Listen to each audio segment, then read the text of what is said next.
Famas humingi na ang paumanhin sa publiko matapos i-announce na di umano ay pumanaw na ang nasabing batikang actress and host na si Rosa Rosal. Sa kanilang naging statement, "Our sincere apologies.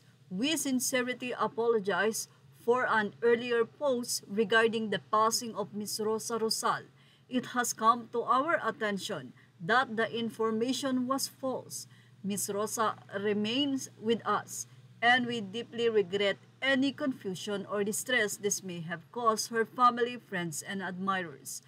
FAMAS values truth and integrity, and we will continue to be more vigilant in verifying information before releasing any public statement. We extend our heartfelt apologies to Ms. Rosa Rosal, her loved ones, and the public." Si Rosa Rosal ay maituturing na isa sa may napakagandang muka sa showbiz industry. At talaga namang napakagaling din umarte. Hindi maikakaila ang kanyang kontribusyon pagdating sa nasabi nga pong showbiz career nito. Siya ay may tunay na pangalan na si Florence Lansang Danon na mas kilala bilang sa pangalang Rosa Rosal. Siya ay isang Pilipina actress at mapagkawang gawa na ginawaran ng Public Service Award ng Ramon Magsaysay Award Foundation noong 1999 at kinilala bilang FAMAS Best Actress noong 1995. Ipinanganak nga si Florence Lansang Danon o Rosa Rosal noong 1931 sa Pilipinas.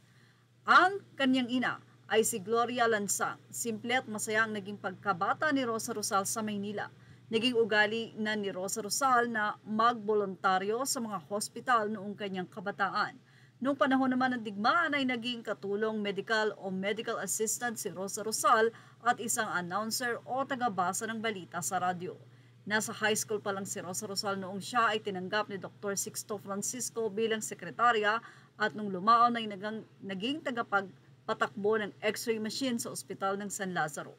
Napasok sa larangan ng pelikula si Rosa Rosal noong siya ay nadiskubre ng isang producer ng pelikula sa edad na 16 na taong gulang.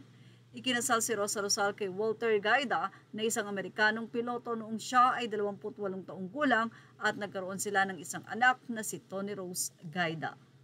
At yan ang ating Showbiz Snap update. Images are all credit to the rightful owners. Please like, share, and subscribe.